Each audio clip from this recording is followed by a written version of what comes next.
Super Mario and Pokémon are two of Nintendo's biggest franchises of all time. Both have seen continued success for decades now, and there has been no sign of them slowing down anytime soon. But what if we put these two franchises together and turn the Super Mario characters into Pokémon trainers? I'm Caleb with 1UP Binge, and this is Which Pokémon Would Super Mario Characters Use?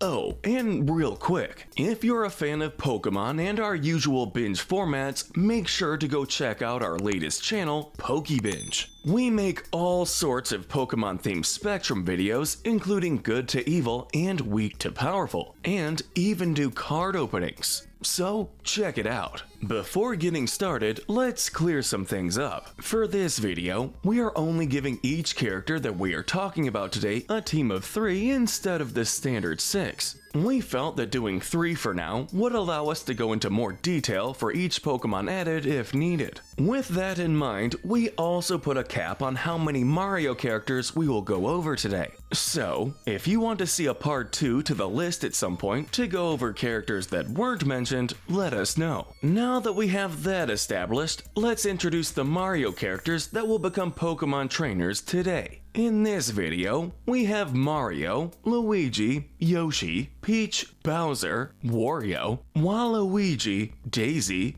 Donkey Kong, and Rosalina. Now that we've got everything set up, let's jump right into our first character, the Jumpman, Mario. Being the main protagonist of this series, Mario is often fighting to protect the Mushroom Kingdom. As a result, combined with how mushrooms are a common thing in the series, we decided to give Mario the fighting type mushroom, Breloom. He could weaken his opponents with poison and then deliver some powerful blows. For Mario's next Pokemon, we are giving him an Eevee. Eevee would already be a fun companion for Mario as it is, but there's more to it. Eevee is well known for the many different evolutions it has access to. Some of them need a specific item in order to happen, and we felt this could be a nod to Mario changing forms depending on the power-up he uses. If this was like the special Eevee that Red had in the manga that could flip back and forth between evolutions at will for a while, it could change depending on what power-up Mario has. To round out Mario's team, we gave him a Charizard.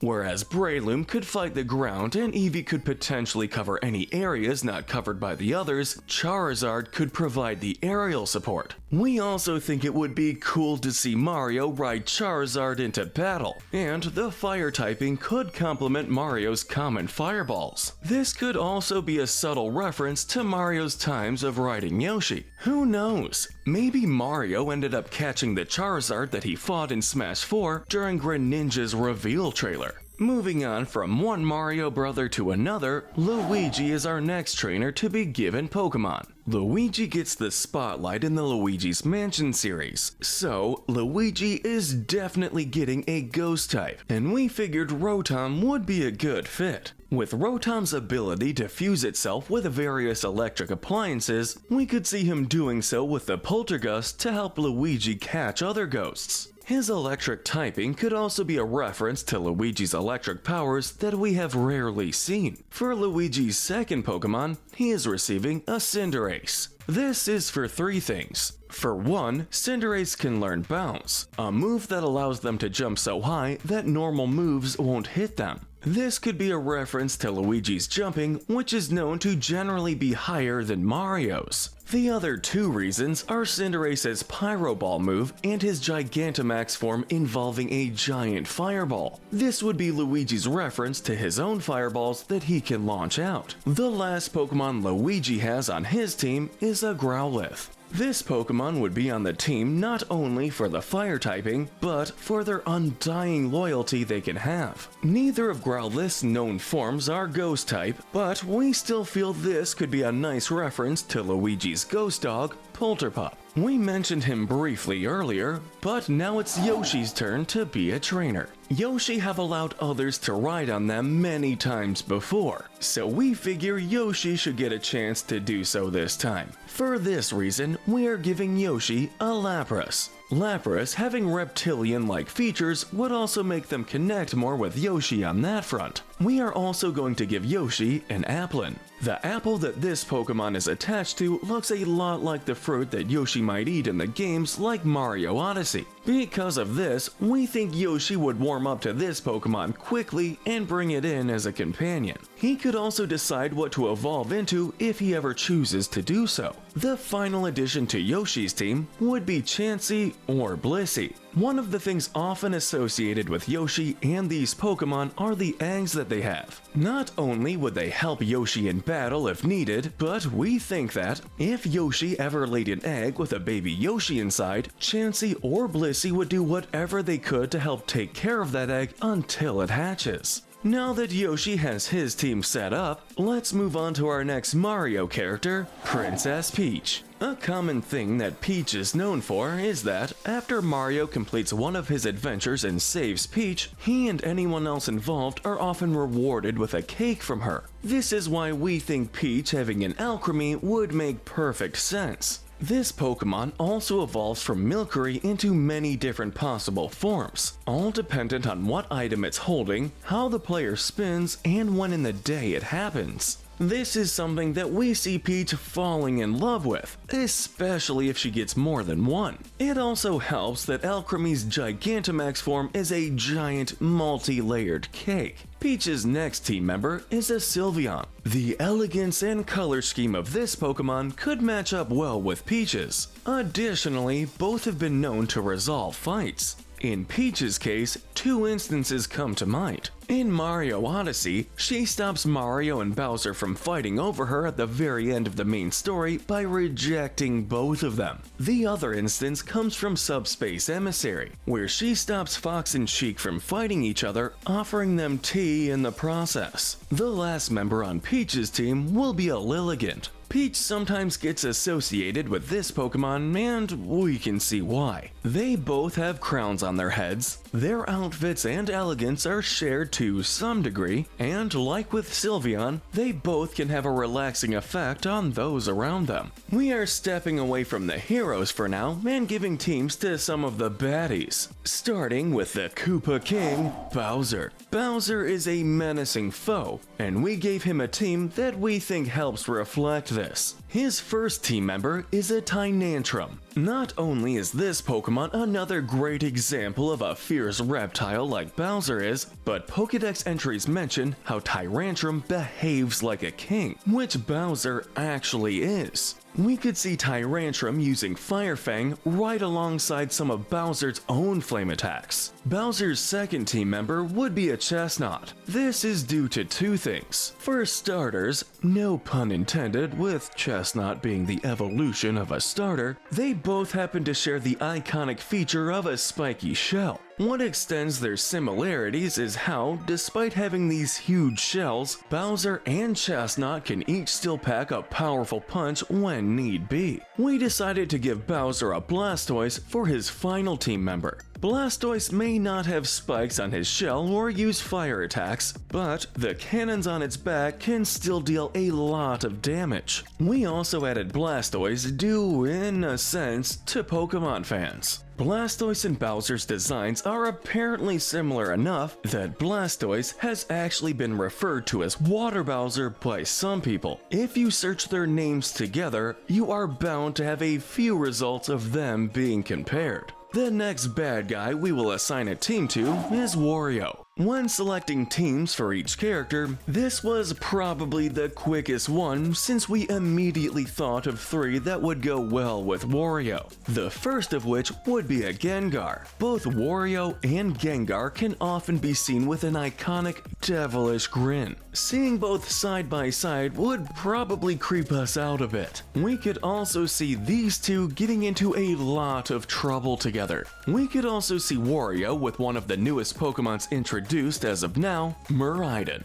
Especially in Smash, Wario can often be seen driving a motorcycle. One of the features in Pokemon Scarlet and Violet are the legendaries traversing like motorcycles, especially in Miraidon's case. We could see Wario taking advantage of this whenever he wants to travel. Wario's final team member is a Skuntank, with Skuntank being a nasty skunk and Wario being known for his nasty farts. We could see Wario using Skuntank to threaten others with nasty farts unless he gets what he wants. In short, Gengar for scaring people, Skuntank to fart bomb people, and Miraidon as transport. Having done Mario's evil counterpart, we will now cover Luigi's counterpart, Waluigi. We also didn't have much trouble figuring out a team for him either. The first one we quickly thought of is a Roserade. This one might seem a little strange, but hear us out. Waluigi is sometimes depicted holding a rose, such as in Mario Party 8, providing a strange kind of elegance to him. We feel that Roserade would complement this, especially whenever the two of them won a battle together. The second Pokemon on Waluigi's team would be a Toxtricity. This Pokemon shares a few features with Waluigi. To begin with, they each have a recognizable deep shade of purple, making them stand out more together. They are also both a bit lanky and share high amounts of energy. All of this would result in these two complementing each other perfectly in battle. Finally, we decided to give Waluigi a Liepard for his third team member. Like Toxtricity, this Pokemon shares the purple color scheme with Waluigi. Its Sword Pokédex entry also states that it can be a moody Pokemon, which Waluigi can relate to since he can sometimes get upset relatively easily. While Liepard doesn't have any entries stating that it likes to steal from people, its pre-evolution, Purloin, does. So we wouldn't be surprised if this were the case for Liepard too. Even so, we could see Waluigi and Liepard getting into some mischief together. Maybe Liepard could even help Waluigi steal a spot in the roster for Smash Bros. One day. Peach is not the only princess we'll be talking about, as Daisy is next up to get a team. Daisy is a princess with an incredibly fiery personality, so she should have at least one that reflects that. It's due to this that we're giving her an Infernape. For this, we looked at Ash's Infernape from the show. The battles Infernape endured, especially against his former trainer Paul, always got Infernape fired up. This is especially seen while fighting Paul's Electivire. What amplifies this further is when Infernape's Blaze ability kicked in. His eyes and fiery aura glow a deep red, giving the impression that Infernape is also really angry. Thankfully, as an Infernape, he learned to control it, and his fiery personality remained just as intense. Seeing him get fired up alongside Daisy would surely be a spectacle. The next two Pokemon would actually be able to help Daisy level out her fiery attitude when needed, starting with Comfey. With her name being Daisy, flowers are often associated with her,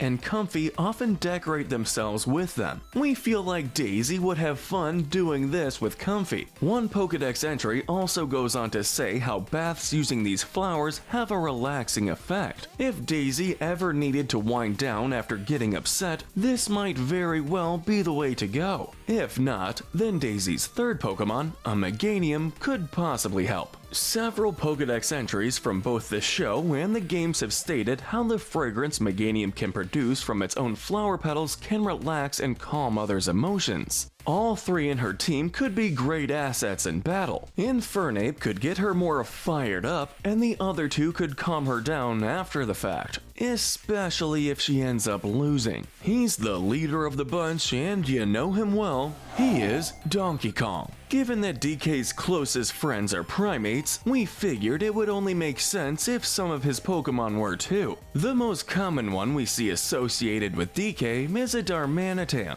Not only are they based on similar species, but they have very similar stances. They can both pack a powerful punch, but they each have an iconic grin that is very hard to ignore. The more fired up they become, the more powerful their strikes can be. We also decided to give DK a Rillaboom. This may be another Pokemon based on an animal similar to DK, but what sold us on this one is what comes with the evolution. Rillaboom usually is depicted having a special kind of drum with him, and his Gigantamax form gives him a full drum set. Given that, in games like Smash Bros or Donkey Konga, DK has a pair of bongos with him. We could see these two making some catchy beats together both in and outside of battles. For DK's final team member, we're stepping away from the primates and we're giving him a Tropius. This Pokemon lives in tropical jungles, which Donkey Kong already does, so he would probably be able to find a Tropius relatively easily.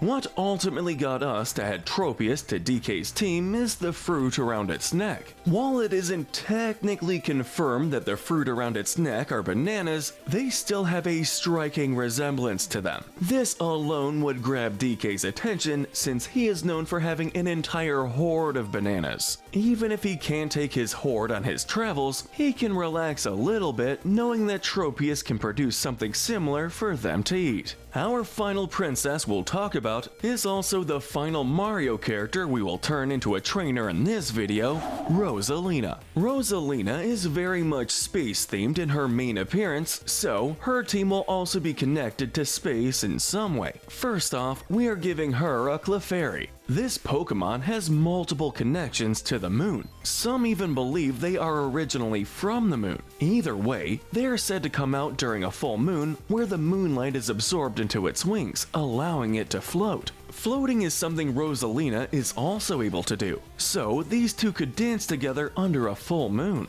We also thought Clefairy had a similar appearance to that of a Luma, so Rosalina could possibly be drawn to a Clefairy for that as well. For her second space-themed Pokemon, we gave her a Jirachi. Jirachi's head is relatively star-shaped, so that was an immediate selling point. We also gave Jirachi to Rosalina thanks to its movie appearance. This Jirachi is connected to the Millennium Comet, with both only seeming to appear to the world for a week every 1,000 years. When the comet does appear, people hold festivals and celebration before it disappears. Jirachi absorbs energy from this comet and releases it in order to keep balance in the Pokemon world. This connection to the comet is much like Rosalina and her Comet Observatory, which also can only be seen as a comet once in a rare while. People will also hold festivals when it appears in the sky. We could only imagine what celebrations would be held if the Comet Observatory and the Millennium Comet appeared at the same time. For her final Pokemon, we are giving Rosalina a Cosmog. This is also another space-themed Pokemon that also resembles some variations of Lumas. Cosmog has also been referred to as the Child of the Stars, and since Rosalina acts kind of like an adopted mother to the Lumas, Cosmog should feel right at home with her and the Lumas. We could see her Cosmog evolving at some point, referencing her own Luma's friend's transformation into a comet. And we think Lunala would be more likely to be its final evolution over Solgaleo. But what do you all think? Which other Pokemon would fit these characters? What other Mario characters would you like to see be turned into trainers in a possible future video? Let us know in the comments below. If you want to catch more Pokemon content, check out some more of our videos, such as when we gave Pokemon to some Sonic characters. Also, be sure to ring that notification bell so that you don't miss out on new releases. But let us know in the comments section which Pokemon you think would fit your favorite Super Mario character. And if you want more video game and Pokemon videos, make sure to subscribe to us here on 1UP Binge and our new channel, PokeBinge. See you next time.